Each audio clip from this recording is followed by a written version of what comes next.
Carbon's new CEO discusses local manufacturing, funding and a potential IPO after 6 years as head of DuPont. Ellen Kullman joins the fast-growing 3D printing company.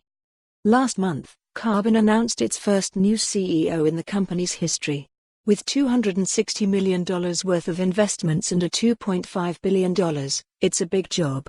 But Carbon's 500-person headcount is small potatoes compared to Ellen Kullman's last gig. For 6 years, Kullman headed up DuPont, the culmination of a nearly 30-year career at the chemical giant. After leaving the role in 2016, she joined a number of different boards, including Goldman Sachs and Dell. It was, however, a 3-year-old Bay Area-based 3D printing company that ultimately drew her interest. After 6 years at the helm of the company, co-founder Joe DeSimone stepped aside in November and became executive chairman of the board. His background as a chemist helped birth the startup, while Kullman's experience leading a Fortune 500 clearly indicate a company looking to take the next steps. As several substantial funding rounds can attest, there's clearly massive interest in Carbon's potential. Over the past few years, the company has formed partnerships with Adidas, Ford, Riddell and a number of other manufacturers. As its newly minted CEO, Kullman's job will be following through on those deals and proving the company's potential as a key player in the future of manufacturing.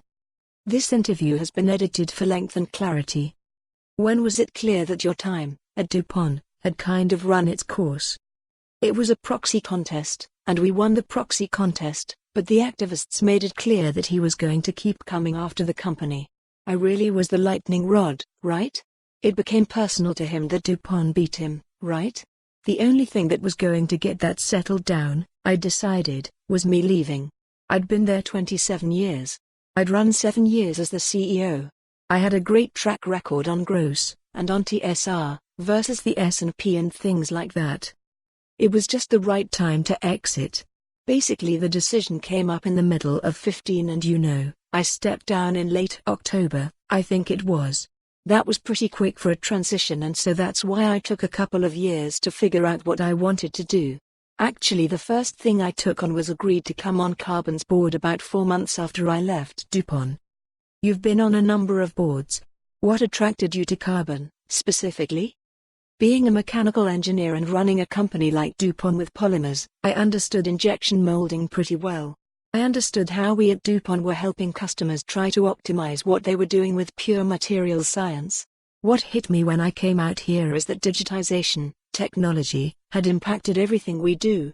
Supply chain, our ERP, our HR systems. Everything around the man. For more on this story, visit the news article link.